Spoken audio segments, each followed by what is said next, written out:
जय हिंद दोस्तों, जय हिंद बच्चों। कैसे हो आप सभी का स्वागत मिस्टर एग्रीकल्चर एकेडमी के ऑनलाइन प्लेटफॉर्म पर। साथियों, हम आज जिस टॉपिक के बारे में पढ़ेंगे वो रहेगा राजस्थान के एकीकरण के बारे में। अपने जो एग्जाम है इसमें हर बार राजस्थान एकीकरण से क्वेश्चन आता है और इस टॉपिक को अपने बहुत अच्छे से, बहुत शिद्दत से पढ़ेंगे ताकि एग्जाम में क्वेश्चन आए तो अपने उसको अच्छे से अटेम्प्ट कर पाए, अच्छे से अपना वो नंबर है वो सुनिश्चित कर पाए। चलो स्टार्ट करते हैं। और जैसा कि आप देख पा रहे हैं राजस्थान का एकीकरण पढ़ेंगे। इसमें हमें ये चीज क्लियर होनी चाहिए कि एकीकरण प्रारंभ कब हुआ। प्रारंभ की जो तारीख रहती है वो रहती है 18 मार्च 1948।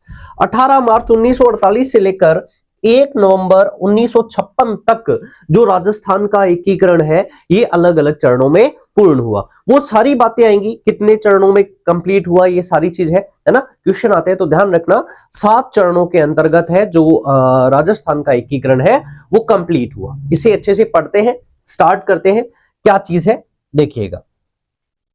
सबसे पहले देखिएगा एकीकरण से पहले प्रयास, है ना। जैसे ये बात आई कि राजस्थान का एकीकरण की बात चली भी, ये बात रहती है कि राजस्थान या मैं कहूं कि भारत को स्वतंत्र कर दिया गया, ठीक है। उसके बाद से ये हो गया कि सीमाओं का निर्धारण किया गया। देखो एक चीज ध्यान रखना, एकीकरण का मतलब क्या है, किसी भी प्रदेश की सीमाओं का निर्धारण, ठीक है। तो जब सीमाओं के निर्धारण यानी कि राजस्थान के एकीकरण की बात चली तो उससे पहले, है ना, कुछ रियासतों के राजाओं ने एक अलग संघ बनाने का प्रयास किया। तो वो हम पढ़ते हैं भी एकीकरण से पहले प्रयास जो किए गए अलग अलग राजाओं के द्वारा वो कौन कौन से थे, ठीक है। तो आप ध्यान रखिएगा, मेवाड़ के महाराणा कौन थे? भूपाल सिंह। मेवाड़ के महाराणा भूपाल सिंह के द्वारा क्या किया गया, एकीकरण से पहले राजस्थान यूनियन बनाने का प्रयास किया गया। ध्यान रखिएगा भूपाल सिंह जो है इनके सलाहकार कौन थे? तो ध्यान रखिएगा इनके जो सलाहकार थे वो थे के.एम. मुंशी। कौन थे? के.एम. मुंशी, ठीक है। तो एक बात ये ध्यान रखना, अपने से क्वेश्चन पूछा जा सकता है भी राजस्थान यूनियन बनाने का प्रयास किसके द्वारा किया गया? तो भूपाल सिंह के द्वारा किया गया, ठीक है। ये चीज क्लियर करना।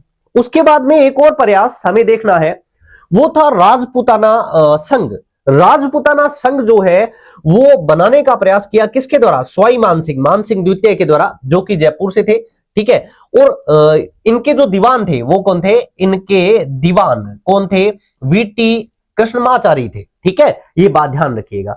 इसके अलावा देखिए हाड़ौती संघ, ठीक है। तो कोटा के जो राजा थे भीम सिंह, इनके द्वारा अलग राजस्थान से परे एक संघ, हाड़ौती संघ बनाने का क्या किया गया? प्रयास किया गया। इसी तरीके से जो लक्ष्मण सिंह है डूंगरपुर के शासक, इनके द्वारा वागड़ संघ बनाने का प्रयास किया गया। यानी कि अलग अलग राजाओं के द्वारा राजस्थान के एकीकरण से पहले एक अलग संघ, अपना संघ बनाने का प्रयास किया गया, जो अपनों ने देखा, जिसका एग्जाम्पल राजस्थान यूनियन, राजपूताना संघ, हाड़ौती संघ और वागड़ संघ, ठीक है। यूनियन कौन? मेवाड़ वाले, राजपूताना संघ जयपुर वाले, हाड़ौती संघ कोटा और वागड़ संघ वाले कौन से हैं? डूंगरपुर वाले, ठीक है। इसको अच्छे से ध्यान रखिएगा और क्वेश्चन आने की संभावना यहां से रहती है। चलिए आगे बढ़ते हैं और हम इसके बारे में पढ़ते हैं। नेक्स्ट देखिएगा, वो कहानी, सिंपल सी बात भी क्या हुआ, हम ये थोड़ी सी बात करते हैं भी। जुलाई 1900 यदि बात करें 45 में, है ना, इंग्लैंड में चर्चिल के स्थान पर कैलीमेंट एटली जो मजदूर दल के नेता थे वो क्या बने? प्रधानमंत्री बने, ठीक है। और उन्होंने जून 1948 तक भारत को आजाद करने की क्या कर दी? घोषणा कर दी। ये चीज क्लियर करना।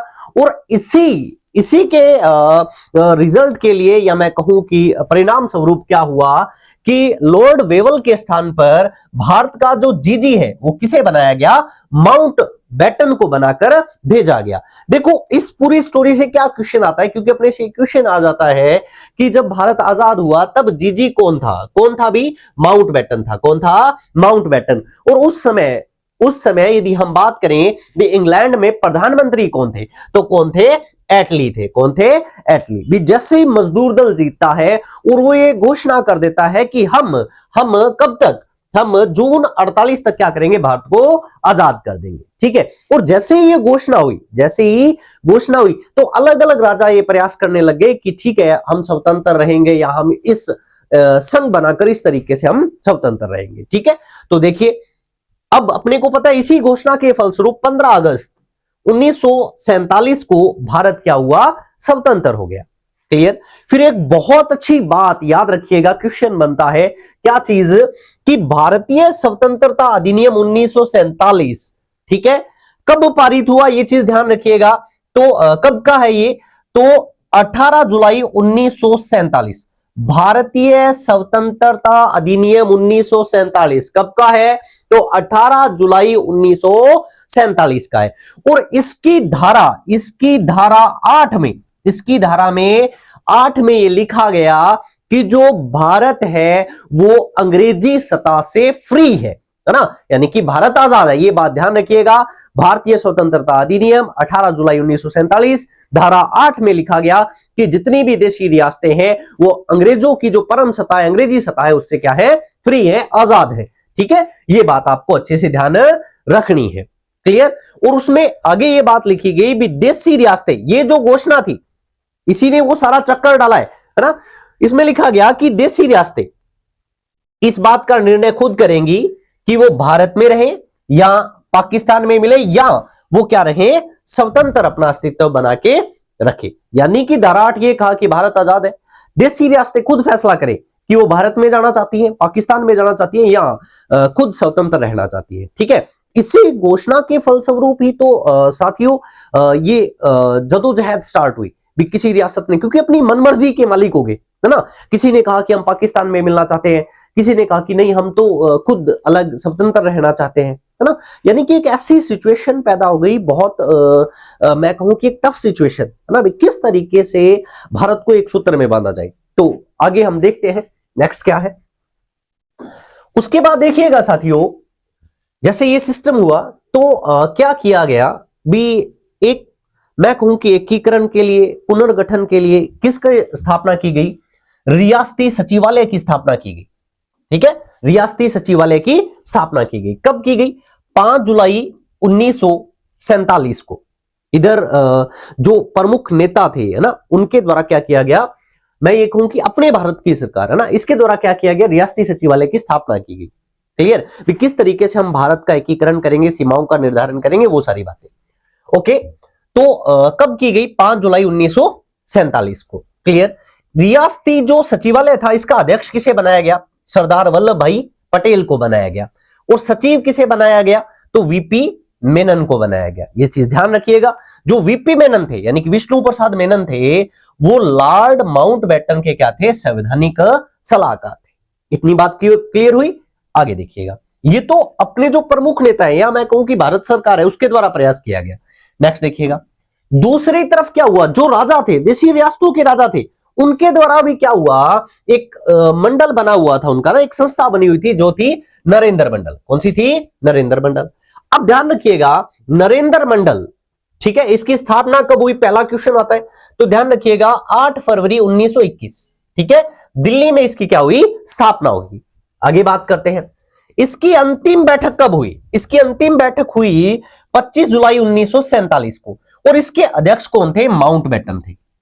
ठीक है। क्या हुआ, इस बैठक में दिल्ली में माउंटबेटन ने क्या किया, देशी राज्य, देशी रियासतों के विलय के लिए क्या किए, 2 प्रपत्र तैयार कर लिए। क्योंकि देखो नरेंद्र मंडल सभी रियासतों का एक संस्था है। ठीक है।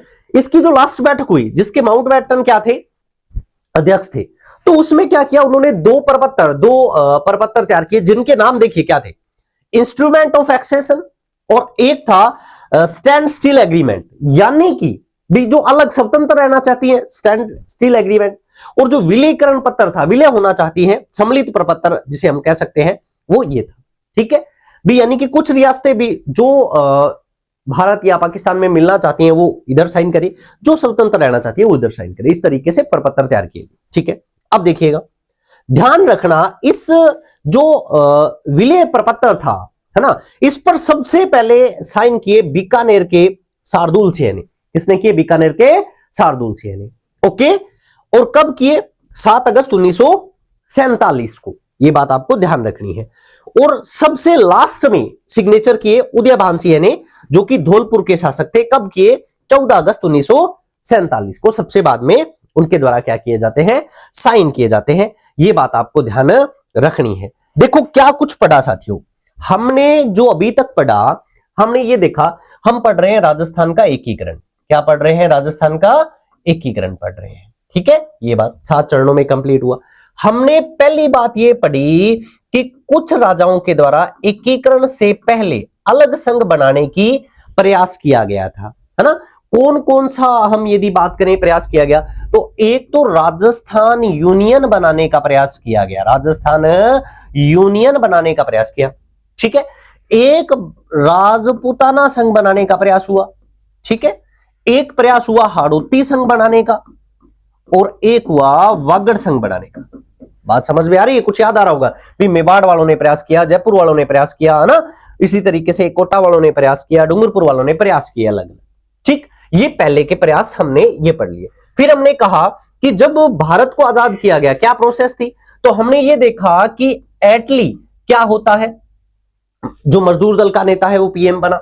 उसके बाद में हमने बात की कि माउंटबेटन को जीजी बनाया गया, और उनके द्वारा, एटली के द्वारा घोषणा की गई कि 48 तक हम क्या कर देंगे, हमारे जो भारत है उसको आजाद कर देंगे। ये बात क्लियर, ये यहां तक क्लियर हुआ। और भारतीय स्वतंत्रता अधिनियम लाया गया। क्या लाया गया? भारतीय स्वतंत्रता अधिनियम लाया गया। कब लाया गया? तो 18 जुलाई 1947 को। ठीक है, अब ये तो डिसाइड हो चुका था कि भारत का क्या किया जाएगा, विभाजन किया जाएगा। और इसकी धारा 8 में लिखा गया कि जो देसी रियासतें हैं वो अपनी मर्जी की मालिक है, चाहे तो वो इंडिया में मिल जाए, चाहे वो पाकिस्तान में मिल जाए, चाहे वो फ्री रहे। ये बात हुई, इतनी बात क्लियर। अब विलीकरण के लिए क्या किया? भारत वालों ने रियासती विभाग की स्थापना की। 5 जुलाई को रियासती विभाग की क्या कर दी गई? स्थापना, वल्लभ भाई पटेल, वीपी मेनन के निर्देशन के अंतर्गत। ये बात क्लियर। फिर हम बात करते हैं कहां पे? नरेंद्र मंडल। किसका जिक्र किया? नरेंद्र मंडल 1921 में स्थापित हुआ था, दिल्ली में स्थापित हुआ, 8 फरवरी को हुआ। ये बात हमने की। ठीक है, इसके जो लास्ट मीटिंग हुई उसके अध्यक्ष कौन थे? माउंटबेटन थे। कौन थे? माउंटबेटन। और माउंटबेटन ने 2 प्रकार के प्रपत्र तैयार किए, एक तो स्टैंड स्टिल यानी कि अलग रहना चाहते हैं, और एक एक्सेशन यानी कि विलयकरण। अब ध्यान रखना, विलयकरण पर सबसे पहले साइन किसने किए? बीकानेर वालों ने। सबसे लास्ट में साइन किसने किए? धौलपुर वालों ने। ये बात हमने इसके अंतर्गत बात की है। चलिए और आगे पढ़ते हैं। इन सब चीजों को अपने को ध्यान रखना है, अच्छे से याद करना है। ठीक है साथियों, चलिए आगे का हम पढ़ते हैं। नेक्स्ट देखिएगा, एक बात याद रखनी है, छोटी छोटी बातें भी। अब पूरा आपको पता है भी, जहां देसी रियासतें थी वहीं प्रॉब्लम आ रही थी, है ना। तो राजस्थान की सिचुएशन देखते हैं, क्योंकि अपने राजस्थान का एकीकरण पढ़ रहे हैं, तो राजस्थान की सिचुएशन देखते हैं क्या थी। तो देखिएगा, राजस्थान में 19 रियासतें थी। क्वेश्चन आता है साथियों, छोटी छोटी लेकिन मोटी बातें हैं, क्वेश्चन आता है। 19 रियासतें थी, 3 ठिकाने थे। ओके, और अजमेर मेरवाड़ा क्या था? केंद्र शासित प्रदेश था। राजस्थान की एकीकरण के समय की यह सिचुएशन थी। 19 रियासतें, 3 ठिकाने, और एक क्या था? केंद्र शासित प्रदेश था। चलिए आगे बढ़ते हैं। राजस्थान का एकीकरण 7 चरणों में कंप्लीट हुआ। छोटी छोटी बातें, 7 चरणों में कंप्लीट हुआ। 8 वर्ष 7 माह 14 दिन का समय लगा। 7 चरण, 8 वर्ष 7 माह 14 दिन का क्या लगा? समय लगा। ठीक है, आगे बढ़ते हैं। अब जो ये रियासतें थी ना, ये रियासतें भी 2 भागों में बंटी हुई थी। कुछ ऐसी रियासतें जिनको तोपों की सलामी दी जाती थी, है ना, और उन रियासतों को क्या कहा जाता था? सल्यूट स्टेट कहा जाता था। सल्यूट स्टेट कहा जाता था। इन सभी रियासतों में 2 ऐसी रियासतें थी साथियों जिन्हें तोपों की सलामी का अधिकार नहीं था, यानी कि नॉन सल्यूट स्टेट थे। वो 2 रियासतें जो तोपों की सलामी से वंचित थी, वो कौन सी थी? एक अच्छा क्वेश्चन बनता है। किशनगढ़ और शाहपुरा, इनको तोपों से सलामी नहीं दी जाती थी। ठीक है, ये बात आप अच्छे से ध्यान रखिएगा। तो ये ध्यान रख लेना क्या सिचुएशन है। 19 रियासतें, 3 ठिकाने, एक केंद्र शासित अजमेर मेरवाड़ा, 7 चरणों में कंप्लीट, 8 वर्ष 7 माह 14 दिन का समय लगा। ठीक है, अच्छे से ध्यान रखिएगा। और किशनगढ़ शाहपुरा को तोपों की सलामी नहीं दी जाती थी। चलिए आगे बढ़ते हैं। अब देखिएगा जो 7 चरण हैं, जो 7 चरण हैं उन्हें हमें अच्छे से याद करना है। ठीक है, यहां से क्वेश्चन आता है, अच्छे से ध्यान रखिए। देखो अपने क्या करते हैं, मार्क करते हैं 1 2 3 4 5 6 और 7, ये 7 चरण रहते हैं। ठीक है, अब देखिएगा हमें क्या चीज याद करनी है अच्छे से भी, कौन सा कब का है, क्या तारीख रहती है। ठीक है, देखो पहले वाले यदि हम बात करें तो पहला जो अपना चरण था इसका नाम था मत्स्य संघ। क्या नाम था? मत्स्य संघ। 1948 से स्टार्ट हुआ। तो देखिए सन कौन सा रहेगा? 1948। ठीक है, ये भी 1948, ये भी 48, ये 49, ये भी 49, ये 50 और ये 56, ये 56। ठीक है, ये बात ध्यान रखिएगा, ये अच्छे से हमें ध्यान रखना है। क्लियर? उसके बाद में मंथ याद करने हैं, उसके बाद में मंथ याद करने हैं। तो देखो यदि बात करें ये मार्च में, ठीक है, ये भी मार्च में, ये अप्रैल, ये मार्च, ठीक है, ये मई, ये जनवरी और ये नवंबर। सब याद हो जाएगा। आपको एक बार अच्छे से कवर करने की कोशिश करनी है, धैर्य रखना है। ठीक है, यानी कि आप ये देखिए 2 मार्च है, फिर अप्रैल है, फिर मार्च है, फिर मई, फिर जनवरी, फिर नवंबर। ठीक है, ये क्लियर करना। यानी कि 2 मार्च मामा है, फिर उसके बाद में बात करें अप्रैल, मार्च, मई, है ना। यानी कि आप देखो एक तरीके से हमें याद हो सकता है। यदि हम सन जो महीने हैं याद करना चाहे तो हमने बात की मामा। क्या याद की? मामा। ठीक है, उसके बाद में आप याद करो अम्मी।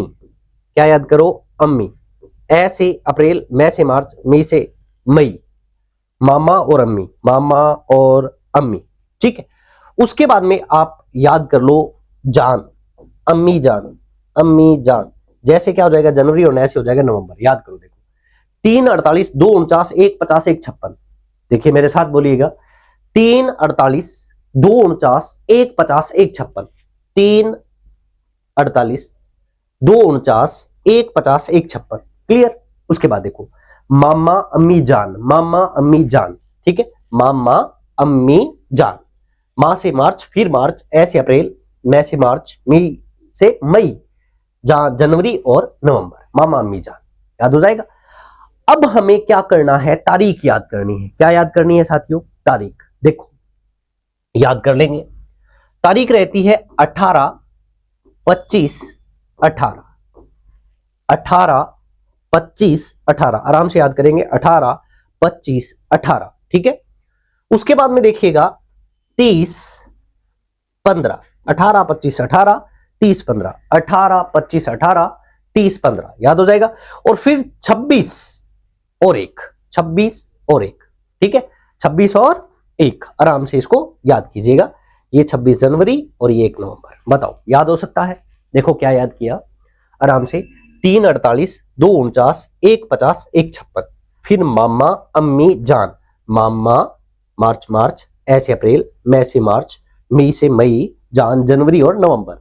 फिर याद करेंगे 18 25 18, 18 25 18, उसके बाद में 18 25 18, फिर 30 15 30 15, फिर 26 1 26 1। आराम से याद हो जाएगा। अब देखिएगा यदि हम बात करें इसके नाम की, तो पहला जो चरण था उसमें जो एकीकरण हुआ उसमें उसका नाम रखा गया मत्स्य संघ। क्या रखा गया? मत्स्य संघ रखा गया। ठीक है, उसके बाद में देखो, उसके बाद में इस चरण का नाम यदि हम बात करें, यदि हम बात करें इसका, तो इसका नाम रखा गया पूर्व राजस्थान संघ। पूर्व राजस्थान संघ। ठीक है, ये ध्यान रखिएगा। तीसरे का नाम रखा गया संयुक्त राजस्थान। क्या रखा गया? संयुक्त राजस्थान। ठीक है, चौथे का यदि हम बात करें तो वृहित राजस्थान, ठीक है, क्या रखा गया, वृहित राजस्थान। और पांचवे का यदि हम बात करें तो संयुक्त वृहित राजस्थान। देखो पहले का क्या था, पहले का मत्स्य, फिर हम बात करें पूर्व, फिर संयुक्त, फिर वृहित, फिर हम बात करें दोनों आगे संयुक्त और वृहित, फिर आ जाएगा राजस्थान संघ, फिर क्या आ जाएगा, राजस्थान संघ। पहले का नाम क्या था, पहले का नाम मत्स्य, दूसरे का पूर्व राजस्थान संघ, छठे का क्या था, राजस्थान संघ।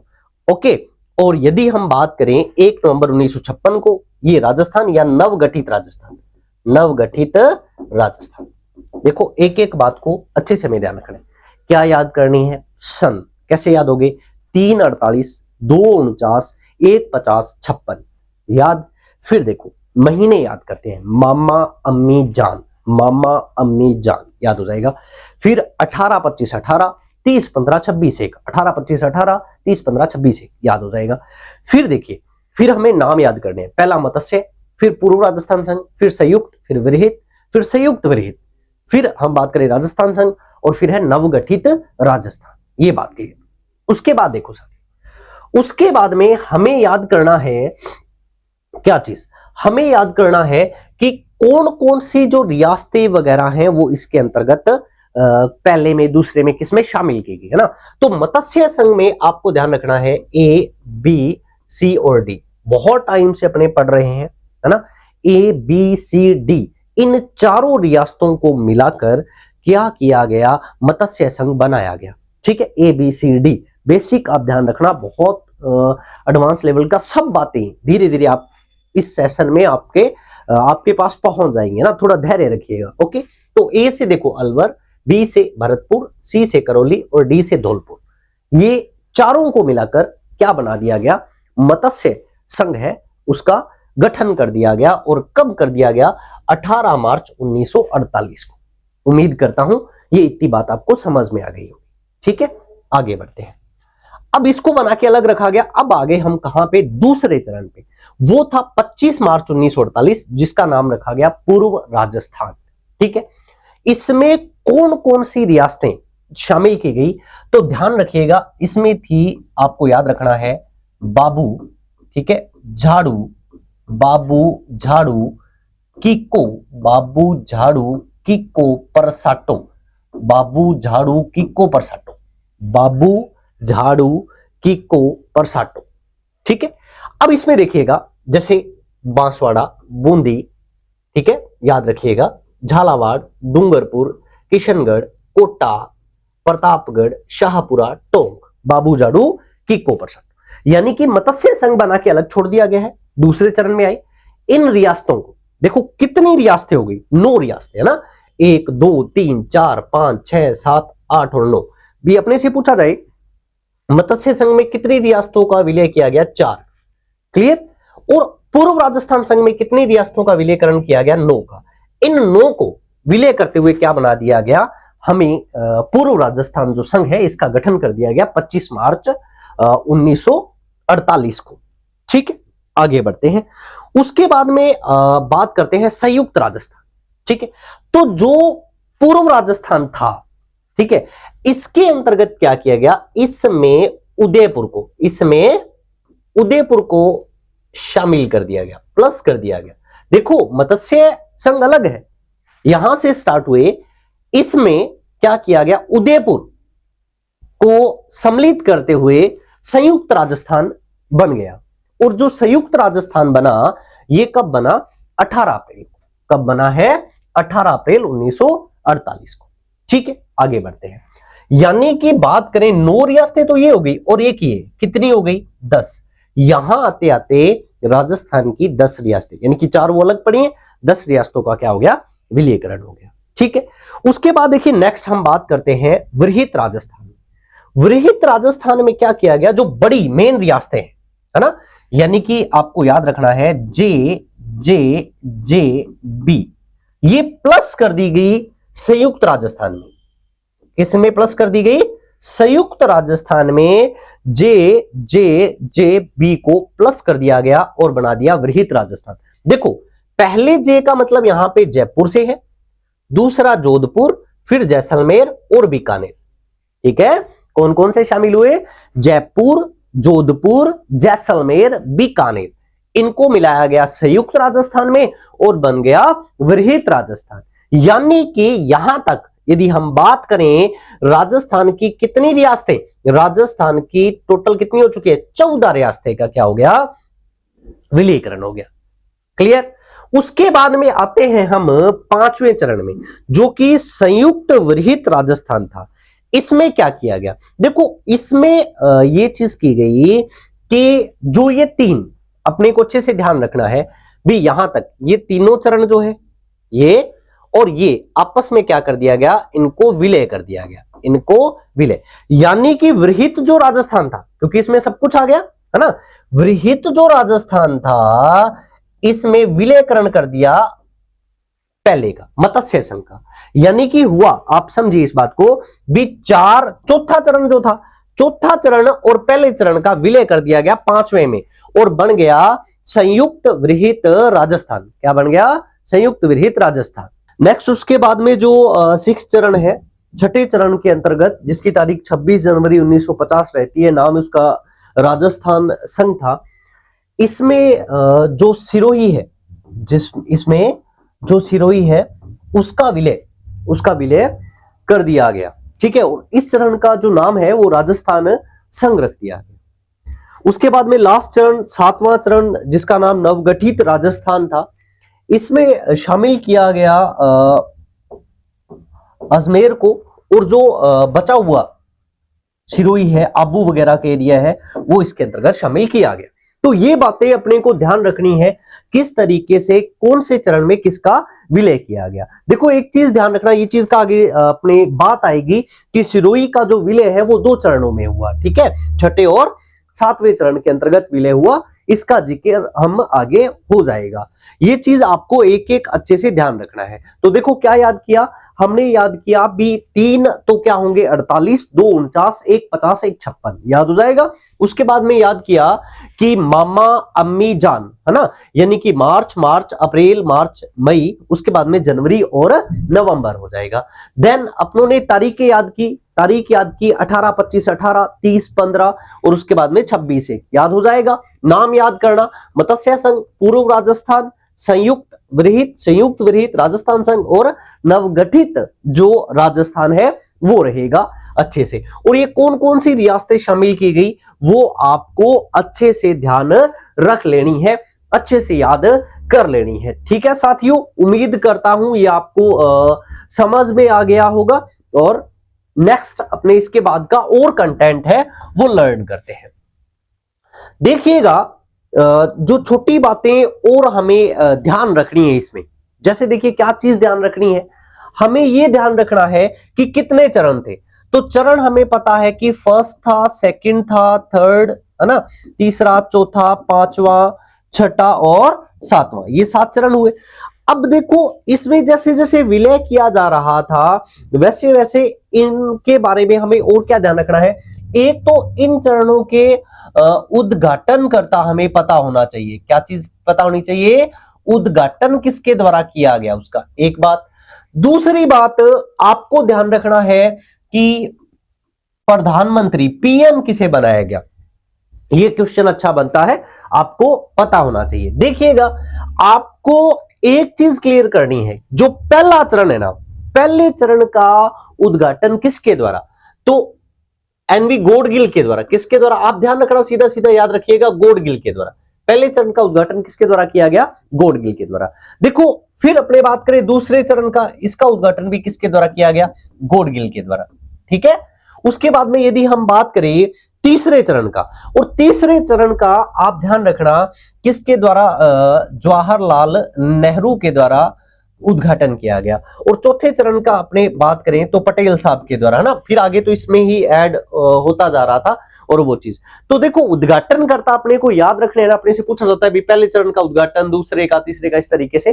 तो आप याद रखिएगा, गॉडगिल, क्या याद करोगे? गोडगिल गोडगिल चाचा पटेल, है ना, यानी कि नेहरू अपने चाचा बोला जाता है, तो आप याद कीजिए गोडगिल गोडगिल चाचा पटेल, गोडगिल गोडगिल चाचा पटेल है वो आपको याद करना है, गोडगिल गोडगिल और चाचा पटेल याद रख लेंगे, उम्मीद करता हूं आपको याद रहेगा। उसके बाद में देखिएगा, अपने बात करें मत्स्य शासन पहला चरण था, उसमें अपनों ने देख लिया ABCD को शामिल किया गया। प्रधानमंत्री किसे बनाया गया? ठीक है, तो आपको ध्यान रखना है प्रधानमंत्री जो बनाया गया वो शोभाराम कुमावत को बनाया गया। ठीक है, शोभाराम कुमावत को बनाया गया। और दूसरे चरण में, यानी कि दूसरा चरण पूर्व राजस्थान संघ, इसका जो PM बनाया गया, किसे बनाया गया? तो याद रखिएगा गोकुल लाल असावा को, गोकुल लाल असावा को।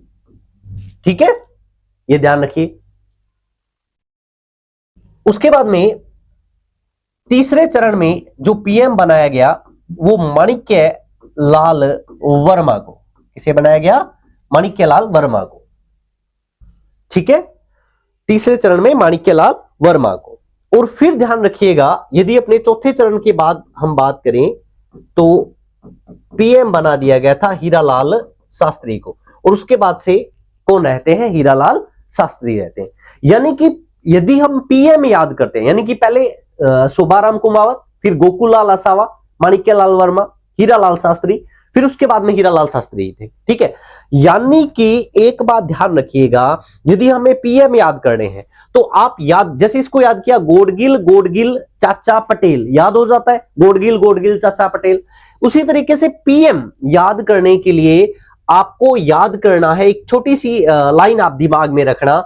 क्या चीज आप ध्यान में रखना? शोभा, ठीक है, शोभा गोमा ही, शोभा गोमा ही, याद कर लोगे? शोभा गोमा ही, शोभा गोमा ही। देखो पहले चरण में कौन हो गया? शोभा, यानी कि शोभाराम कुमावत। ठीक है, फिर दूसरे चरण में गो से गोकुलाल असावा, ठीक है, मां से माणिक्यलाल वर्मा, उसके बाद में ही यानी कि हीरालाल शास्त्री ही रहते हैं। ठीक है, ये बात आप अच्छे से ध्यान रखेंगे। तो उद्घाटनकर्ता पूछे तो गोडगिल गोडगिल चाचा पटेल, और PM पूछे तो शोभा गोमा ही आपको अच्छे से क्या करना है?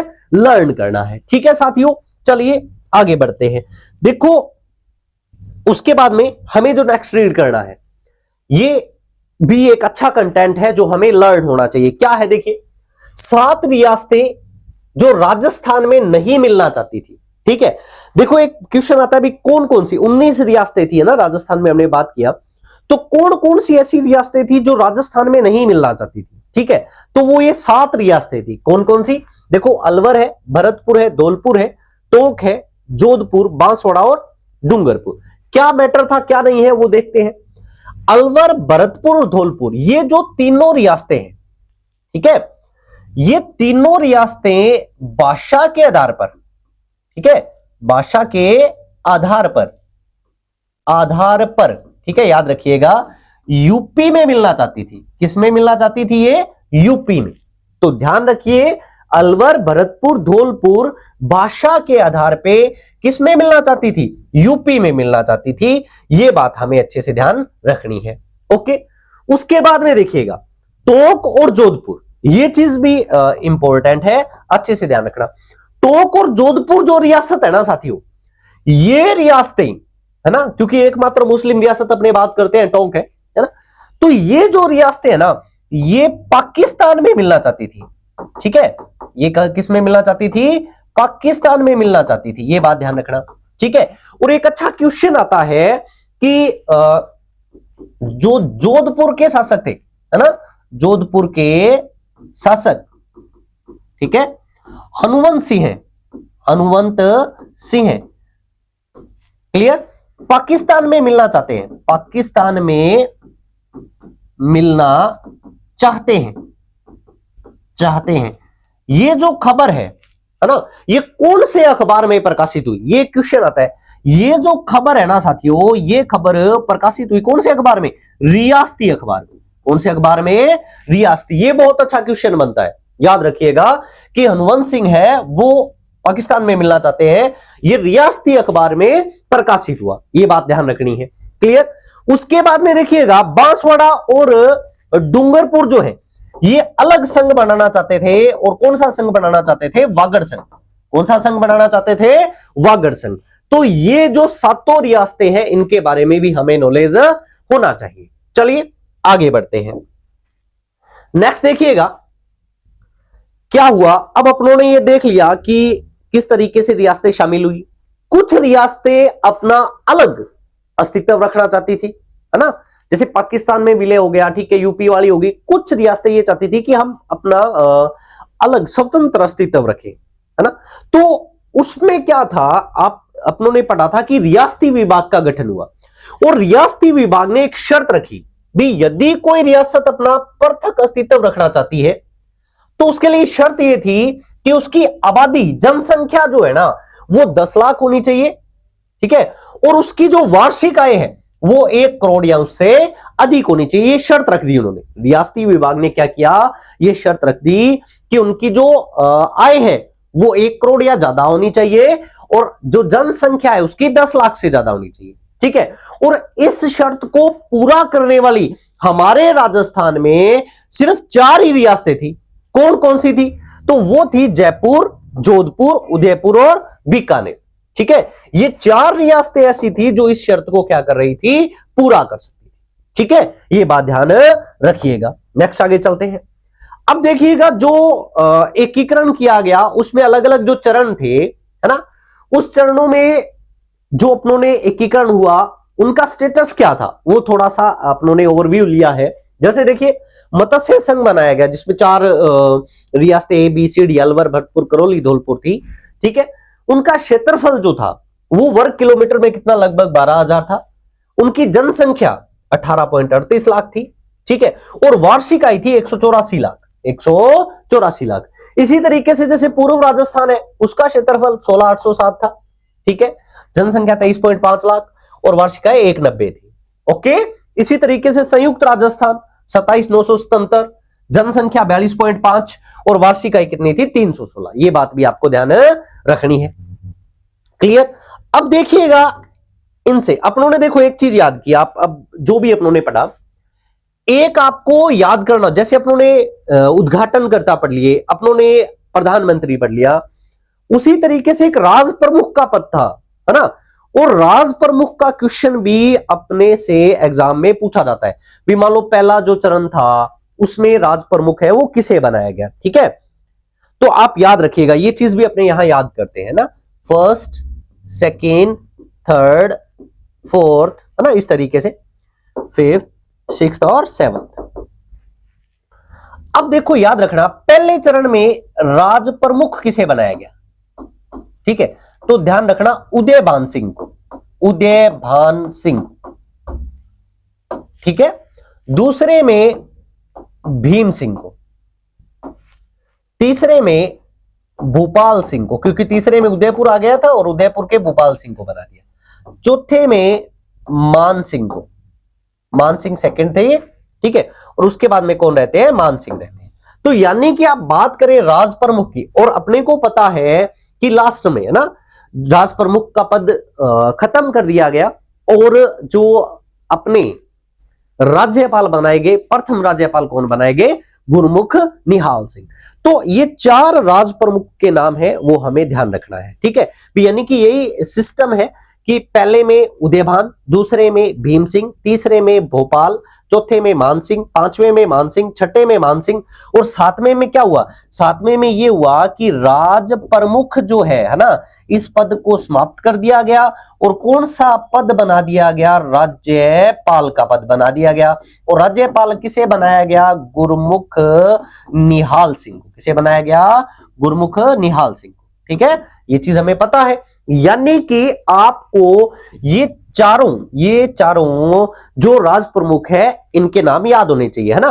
तो आप याद करेंगे उदय, भीम, भोपाल, मान। क्या याद करोगे, उदय, भीम, भोपाल, मान, उदय, भीम, भोपाल, मान। देखो क्या याद किया, उद्घाटनकर्ता के लिए याद किया गोडगिल, चाचा पटेल, यही थे ना, ठीक है।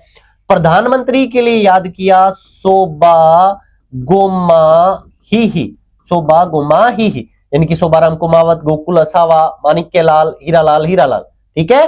और राज प्रमुख के लिए याद करोगे उदय भीम भोपाल मान, उदय भीम भोपाल मान, उदय भीम भोपाल मान। इसको अच्छे से हमें लर्न करना है साथियों, ठीक है। चलो आगे बढ़ते हैं और कंटेंट देखते हैं।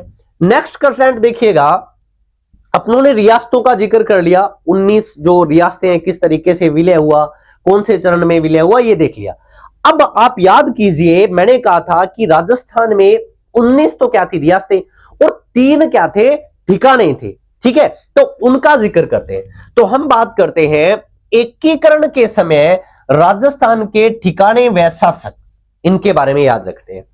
कितने ठिकाने थे? 3। कौन कौन से थे याद कीजिएगा, नीमराणा, कुशलगढ़ और लावा।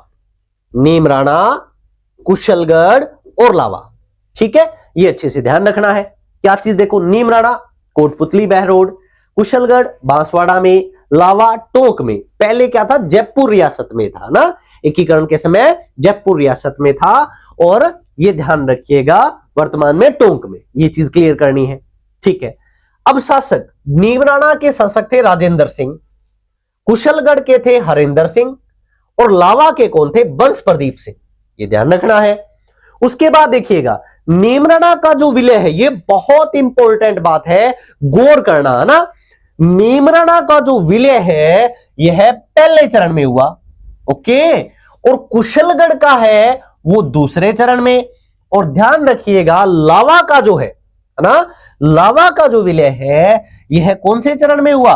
तो चौथे चरण में हुआ। कौन से में? चौथे में। तो ध्यान रखिए, नीमराणा का पहले में, कुशलगढ़ का दूसरे में, और लावा का तीसरे में। याद रख लोगे। चलो आगे बढ़ते हैं। देखिए क्वेश्चन आ सकता है कि राजस्थान में ठिकानों का विलीकरण, ठिकानों का विलीकरण जो है वो कौन से चरण में, कौन से चरण में आकर कंप्लीट हो गया, यानी कि सभी ठिकाने एक जगह विलय हो गए, ये कौन से चरण में हुआ? आपको आंसर देना है। क्या चीज है? देखो मैं ये पूछ रहा हूं, राजस्थान के एकीकरण में, राजस्थान के एकीकरण में ठिकानों का विलीकरण, विलयीकरण कौन से चरण में पूर्ण हुआ? तो आप ध्यान रखना, कौन से चरण में पूर्ण हुआ था। तो आप ये नहीं कह सकते कि सर चौथे चरण में कंप्लीट हो गया, भी पहले में ये विलय हो गया, ये दूसरे में, ये तीसरे में। आप एक बात ध्यान रखना, इसका आंसर ये होगा कि कौन से चरण में? पंचम चरण में। अब आप कहोगे कि सर ये तो गलत है, 5वें चरण में कैसे? देखो एक बात सुनिएगा, मैंने क्वेश्चन क्या पूछा है कि राजस्थान के एकीकरण में ठिकानों का जो विलय है कौन से चरण में पूर्ण हुआ। तो देखो जो नीमराणा था ये कौन से चरण में विलय हो गया था? पहले में। लेकिन हुआ किसमें था? मत्स्य संघ में। किसमें हुआ? मत्स्य संघ में। समझ रहे हो मेरी बात? ठीक है, ये तो अलग ही पड़ा था, ठीक है। और ये नीमराणा राजस्थान में कब विलय हुआ? तो आपको पता है जब पहले और चौथे चरण का आपस में विलय हुआ था तभी विलय हुआ होगा।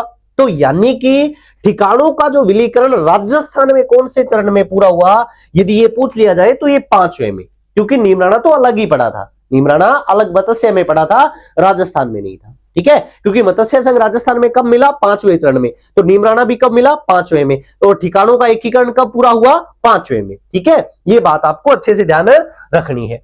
उसके बाद में देखो, क्षेत्रफल की दृष्टि से बड़ा ठिकाना और छोटा ठिकाना, ये पूछा जा सकता है। तो सिंपल सी बात है, देखिए ठिकानों के जो नाम है, ये 5 अक्षर का नाम है, ये 4 अक्षर का है, ये 3 का है। बिल्कुल सिंपल है। जिसका नाम बड़ा वो क्षेत्रफल की दृष्टि से भी बड़ा है, ठीक है। नाम किसका बड़ा है? कुशलगढ़ का। तो सबसे बड़ा ठिकाना कौन सा है? कुशलगढ़। बात क्लियर? और यदि पूछा जाए सबसे छोटा, तो जिसका नाम छोटा वो सबसे छोटा, तो लावा। ये बात भी हमें अच्छे से ध्यान रखनी है। चलो आगे बढ़ते हैं। उसके बाद देखिएगा गोकुलबाई भट्ट। राजस्थान के एकीकरण में एक कोटेशन बहुत फेमस है ना, जो कि गोकुलबाई भट्ट के बारे में है। क्या है वो? देखिए, यह कहा गया गोकुल भाई भट्ट का मतलब ही सिरोही है। क्या है, सिरोही है। और हम ठीक है, गोकुल भाई भट्ट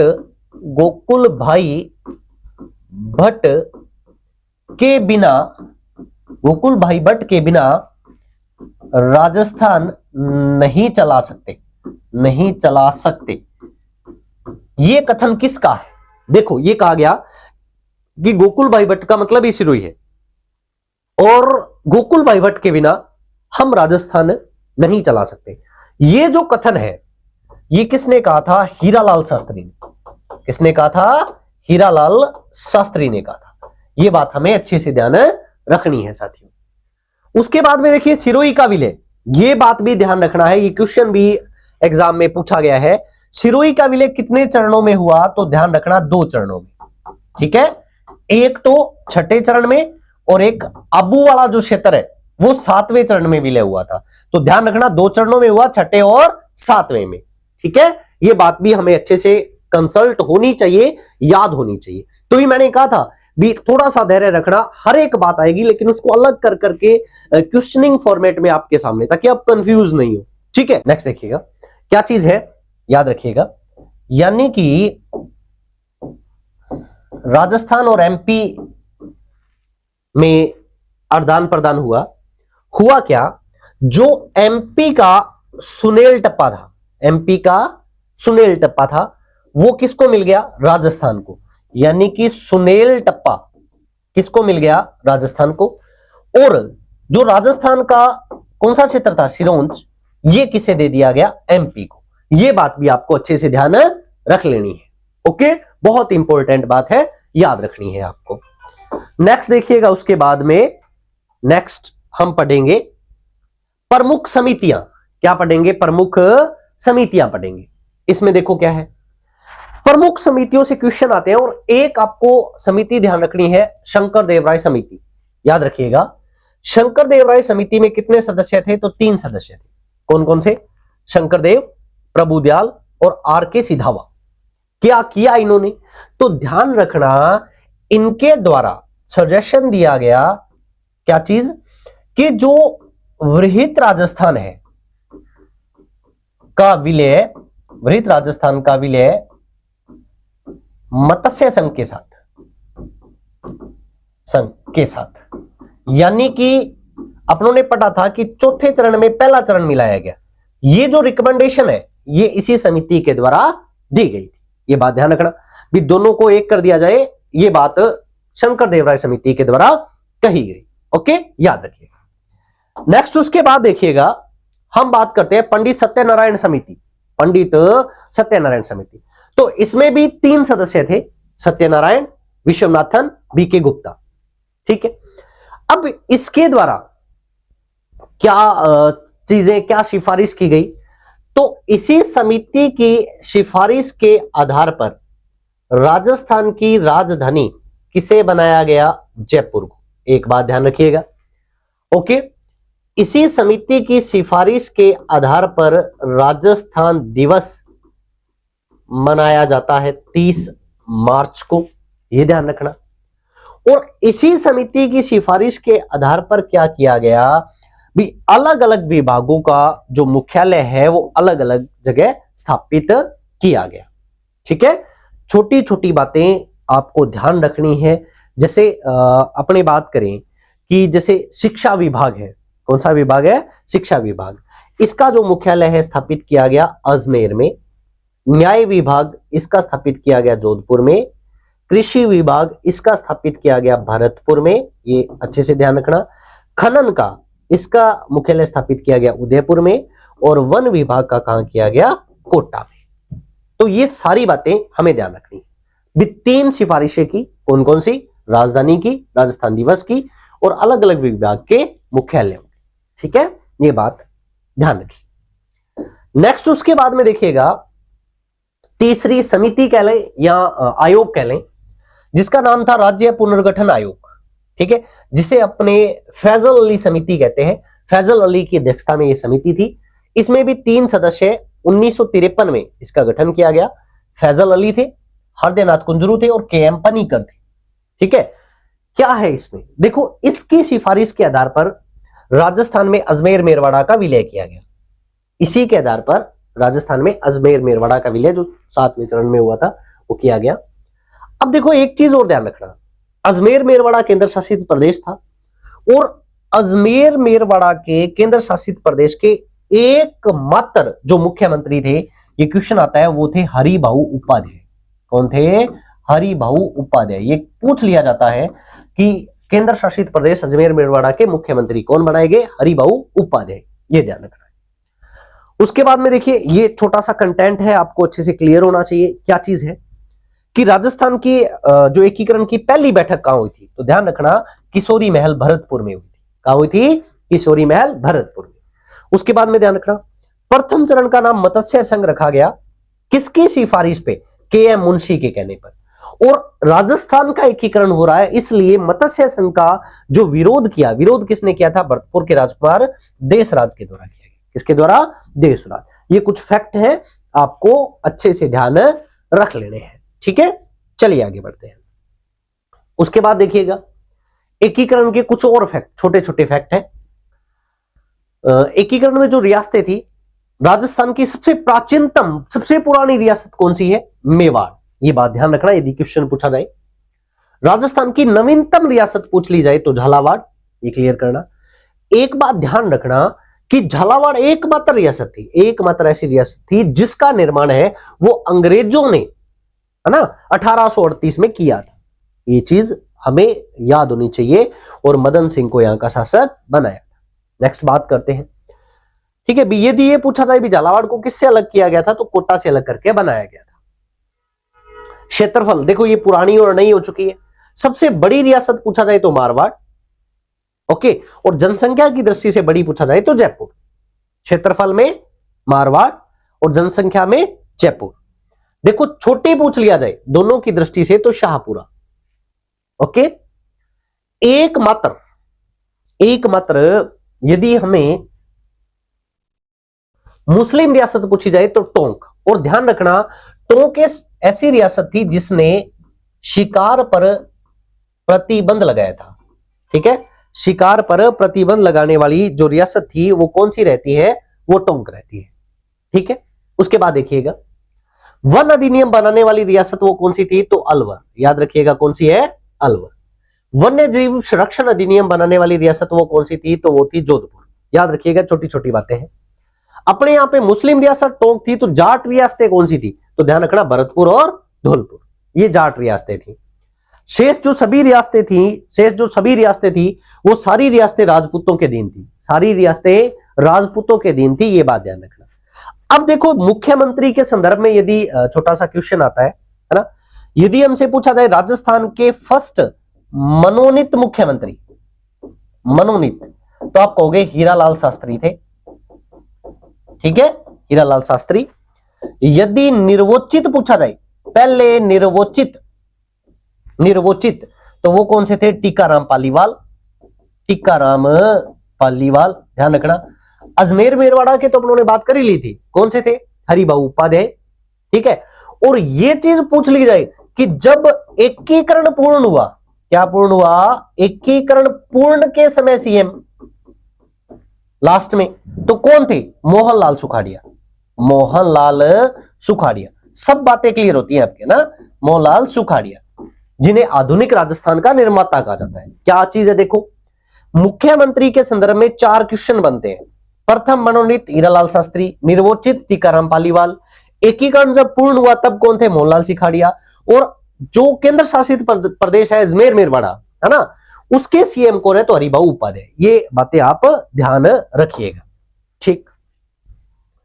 उसके बाद में शासक जो है चंद्रवीर सिंह, ठीक है, बांसवाड़ा शासक चंद्रवीर सिंह है।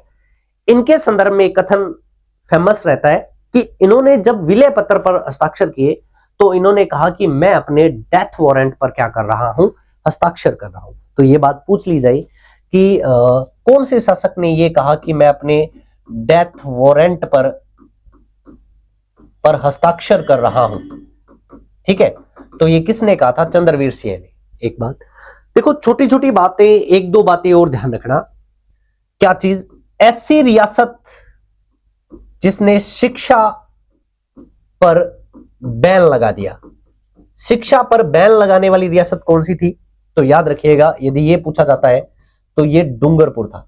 कौन सा था? डूंगरपुर था। ये बात भी ध्यान रखिएगा।